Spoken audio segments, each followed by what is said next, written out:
Gun violence in Portland is spiking. You might know this because you've seen it on the news every night, or you might know it because it's happening in your neighborhood. Either way, it is a huge problem city commissioners want to fix, but they just can't agree on how to do that. One idea, getting park rangers involved. Their job description is not dealing with gun violence and or gang violence. And a computer is still reading all of the bills out loud in the Oregon legislature, which means lawmakers have to listen to this voice for hours on end. And for all of you wondering how it feels to finally get vaccinated, it feels pretty good. You know, some light at the end of the tunnel. Here's the story. All right, thanks for being with us. Let's get going tonight. I'm Dan Haggerty. Welcome to The Story. It is a Friday. What a week. Every week is kind of what a week, but this one especially, I think. All the ways to communicate with us at the bottom of your screen. Use that hashtag #HeyDan. Send us an email at thestory@kgw.com. Why do you think gun violence is up?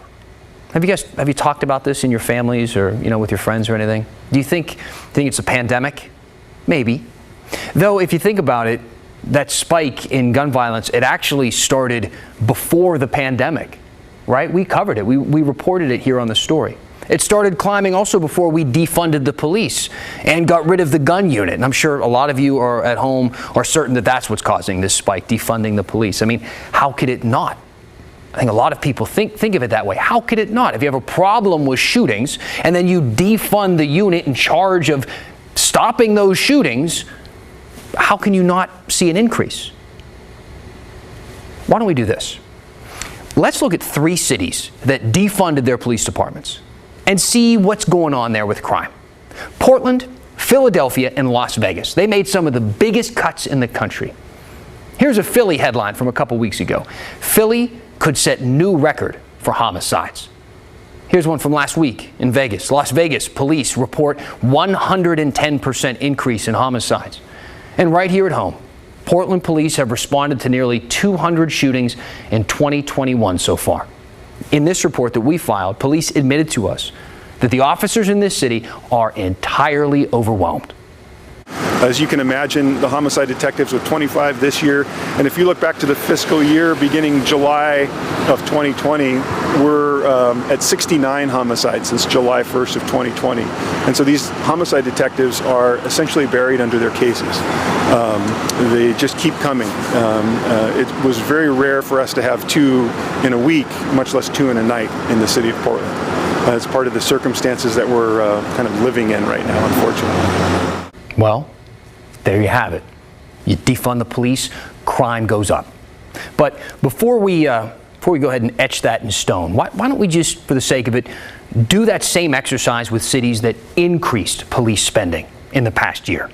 Atlanta, Phoenix, and Miami. All of them gave more money to their police departments in 2020. They increased their budgets. Headline: Atlanta homicides are the highest they've been in 30 years. Headline: FBI report shows homicides in Phoenix increased by 52% this year. And headline: murders soar in Miami-Dade in 2020.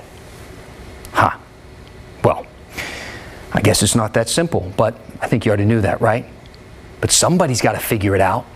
And that brings us to our big story. See, right now, the Portland City Council has 2 plans to address gun violence. Problem is, they are competing plans. So, let's start with and first look at the one we get from Mayor Ted Wheeler. It was one brought up last month by the Interfaith Peace and Action Collaborative. They're a group of leaders from churches and community groups in the city, and they want to treat gun violence as a public health issue. They're calling on the city to do a few things. Now, among them, they want more police officers investigating gun crimes. They actually want to reestablish a dedicated team to respond to shootings and to investigate them. This is in addition to the enhanced community safety team that's already working on gun violence right now. And they want to add people to the city's Office of Violence Prevention to help them address the root causes of violence and to support victims and their families. They also want to establish an independent oversight committee that would evaluate how well all of those ideas are working out. Now, that independent oversight committee, according to the mayor, is the thing that would make this a lot different. This team different than the old teams, than the gun violence reduction team or the gang enforcement team.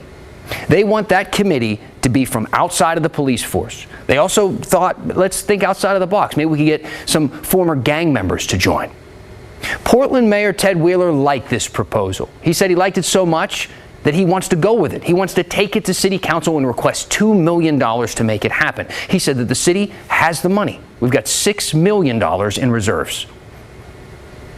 The level of violence on our streets and the trauma that it's causing require a decisive response. Saving lives is the greatest justification for investing some of our contingency funds that I can think of. Now, I know there's been a big effort in the past year to divert money away from the police department and into community organizations in order to reduce police violence against people with black and brown skin. The mayor says we should invest in both, though, both police and non-police groups. His office sent us this statement. The mayor believes that given the extreme violence, including brazen daytime shootings, that community-based investments must be paired with law enforcement-supported disruption to break the cycles of violence on Portland streets. So, there you have it. That's the mayor's plan. And no doubt, he's a powerful guy. He's the police commissioner, after all. But when it comes to this issue, he's kind of on an island.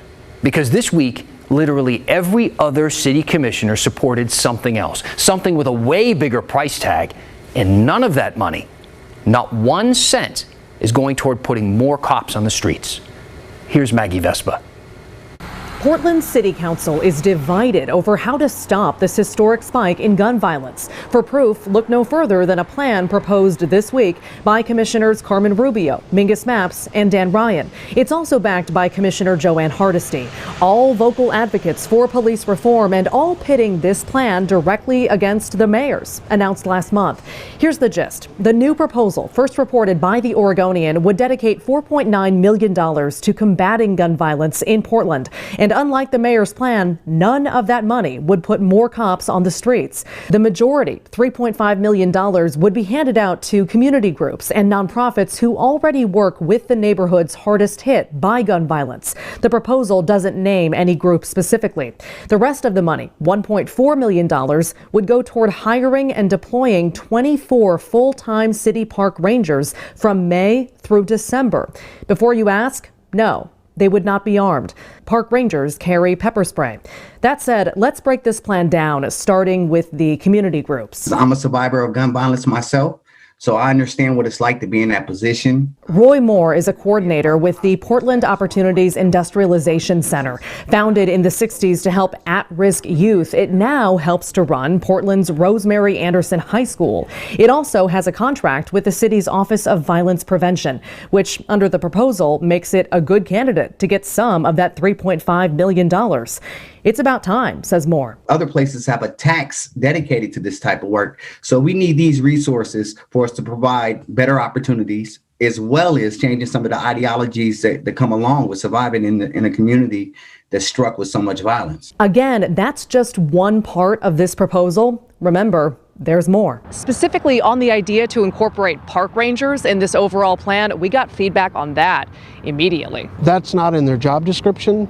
It's not in their job duties. Sam Sachs is a retired Portland Park Ranger who contacted us after seeing the new plan. He gets that a lot of shootings happen in parks, and he gets that the city wants someone to patrol those parks. But he thinks asking unarmed park rangers to play a key role in combating this historic rise in crime is a terrible idea. Park rangers are ambassadors, and they engage with community members.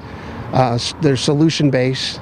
They have the authority to issue warnings, citations, but their job description is not dealing with gun violence and or gang violence. So now Portland City Council is set to battle this out. None of them wanted to talk about it on camera. In a statement Friday, Commissioner and longtime police critic Joanne Hardesty celebrated the latest pitch, calling it collaborative problem solving from a historically diverse council where the majority are grounded in community. Mayor Ted Wheeler issued his own statement pushing back against any plan that fails to include police funding. He wrote, "This is a both-and situation. We need investments in community and police to reduce the carnage." At a press conference Thursday, Thursday, advocate Antoinette Edwards slammed the idea of a second competing plan being proposed at all. How many more people need to die, as the pastor shared, before you see that there's an opportunity? My frustration, my concern, power, politics over people. Maggie Vespa, KGW News. Portland's been trying to figure out the best way to deal with gun violence for a while now. So, how did we get here? For years, the Police Bureau had the Gang Enforcement Team, pretty self-explanatory. Back in March 2018, an audit into that unit found it was disproportionately targeting black Portlanders during traffic stops and wasn't necessarily focusing on suspected gang members. So, that fall, the Police Bureau rebranded the unit into the Gun Violence Reduction Team. Basically, instead of focusing on gangs, the team would take on all gun violence in the city. In May 2019, Commissioner Joanne Hardesty urged the police chief at the time, Danielle Outlaw, to scrap the team. She wanted to direct the money to the Fire Bureau and Parks and Rec. Days later, Chief Outlaw defended the unit and pointed to statistics suggesting it was having a positive effect. But last June, amid protests over the death of George Floyd and police brutality, the city decided to disband the team.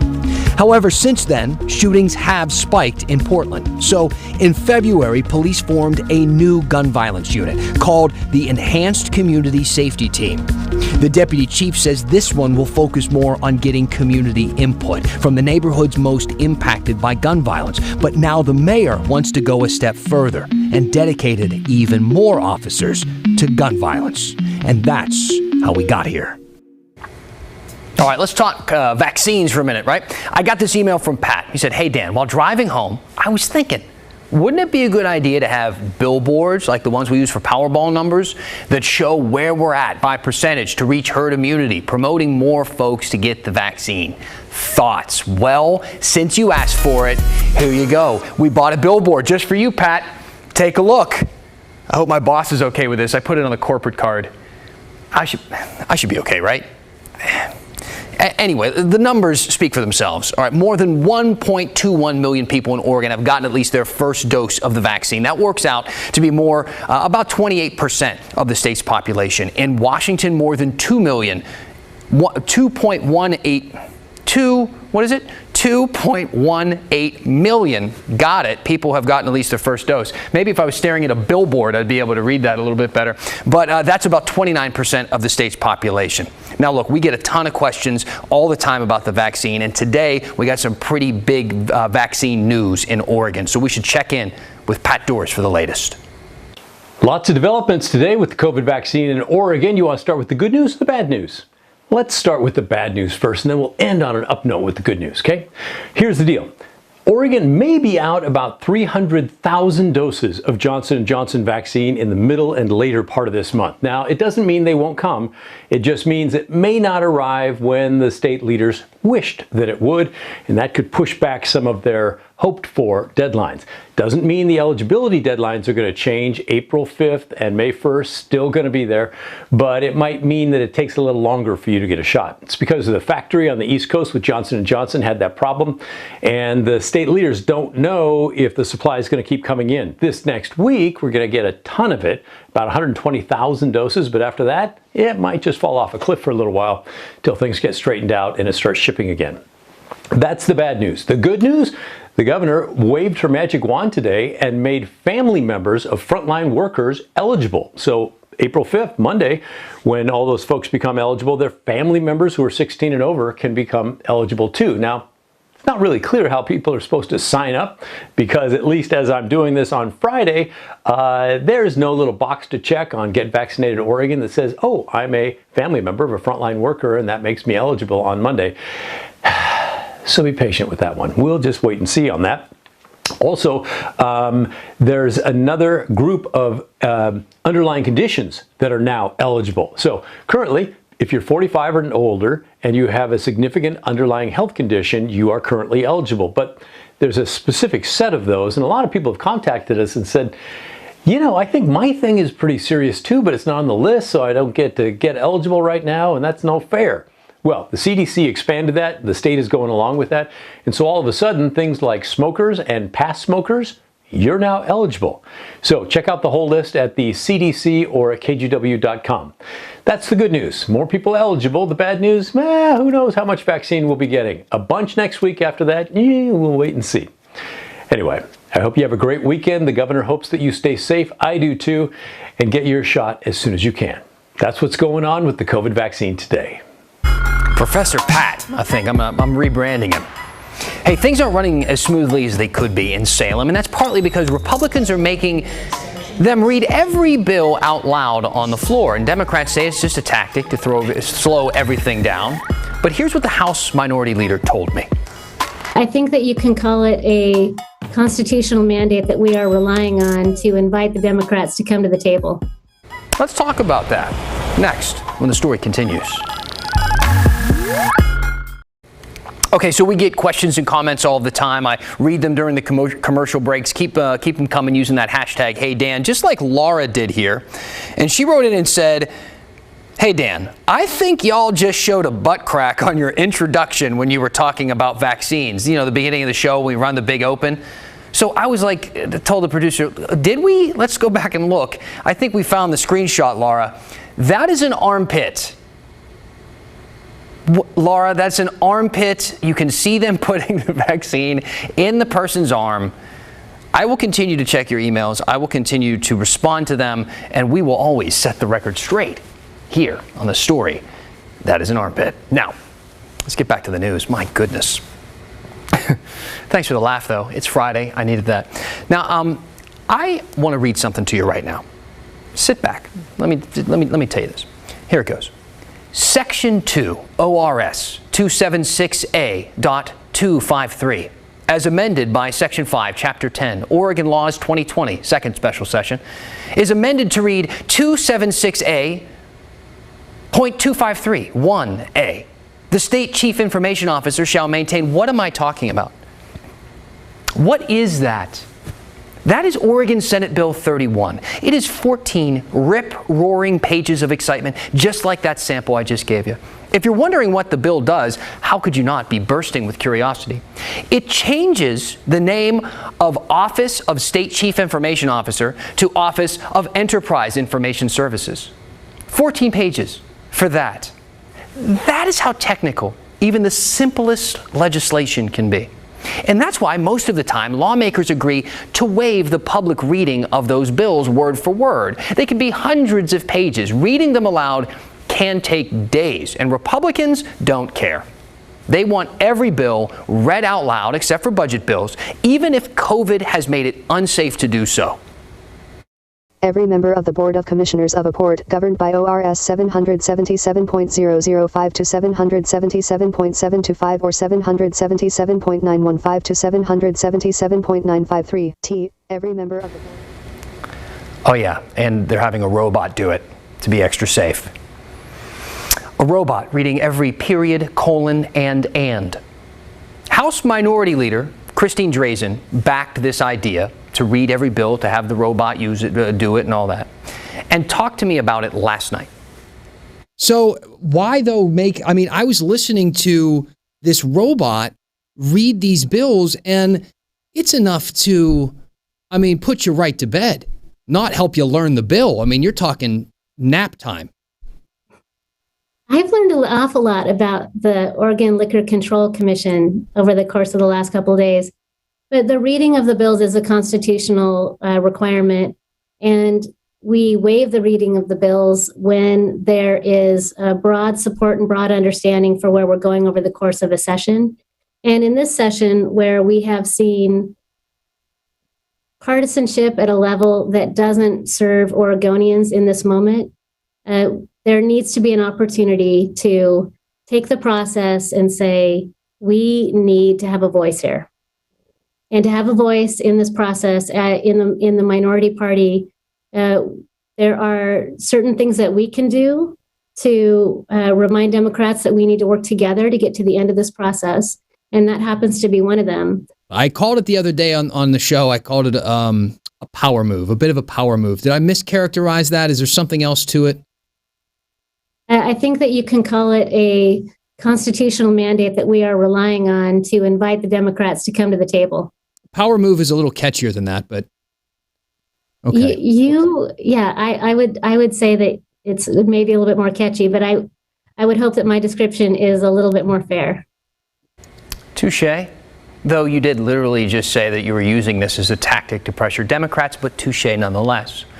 You can call it whatever you want, all right, power move or not. If Republicans want it to work, maybe it is a little bit, because it's getting under the skin of some Democrats. The minority leader, Christine Drazan, actually indicated that on the floor, that is a tool that they can use for a delay tactic. So it is frustrating. It was a 170-page bill that we got to listen to over and over and over again for many days. And meanwhile, the issues that we needed to work on were those budget issues and all those 102 bills that were waiting there. Those were still in the wings. So let's unpack this just for a second. Yes, so the Constitution requires the bills to be read unless lawmakers agree to waive those readings, which they usually do. But it's not because they don't care about what's in them. You see, tax dollars are paying for legislative staff whose job it is to read through all of these bills and then to distill them down into a more digestible summary so that lawmakers and people like me and you, the general public, can understand them. Plus, a lot of lawmakers actually do read the bills themselves. They have the aptitude to read that very technical, lawyerish jargon. So just because a bill doesn't get read out loud or on the floor doesn't mean no one is reading them on their own. But let's not forget why Republicans are doing this. They're outnumbered in Salem. They can get pushed around sometimes. And remember what Representative Drazan told me last night. There's a lot of bills on the list right now that harm Oregonians, that have unintended consequences, and are really partisan. So they're worried about these bills they feel are partisan and could harm Oregonians, specifically the people who they represent. Two things about that. One, there are some contentious bills, like Measure 11. That deals with minimum sentences. We're going to get into that a lot next week. But most of the work in Salem, we have to say, hasn't been contentious. It's been successfully bipartisan. All right, the controversial stuff, that gets most of the press. The news, the media, we love that sort of stuff, so we talk about that sort of stuff. But our lawmakers have moved quickly on dozens of bills that help with education and housing and wildfire recovery. Let's not forget all of the good work, the bipartisan work that Republicans and Democrats are doing together behind the drama. All right, keep sending in your thoughts with the hashtag HeyDan. We're going to finish the story with a little trip to a vaccine clinic of all places. I mean, virtually, of course. I can't actually get you an appointment. But anyway, that's next. Stick with us. Welcome back. It's Friday. The weekend is upon us. I hope you're excited. We kind of wanted to end this show and this week on a feel-good note. And you know where people are really feeling good right now? Outside of vaccination clinics, right after they get their shot. So we sent photojournalist Kurt Austin to one in Newburgh today to see how people are feeling. Hello! Here for your first or second dose? Today we are super excited to be able to launch our drive-through clinic with ADEC. We have somebody run out for that feed. We are planning to vaccinate just over 500 people today. The shot itself was terrific. How do you feel? Like I haven't had anything happen to me.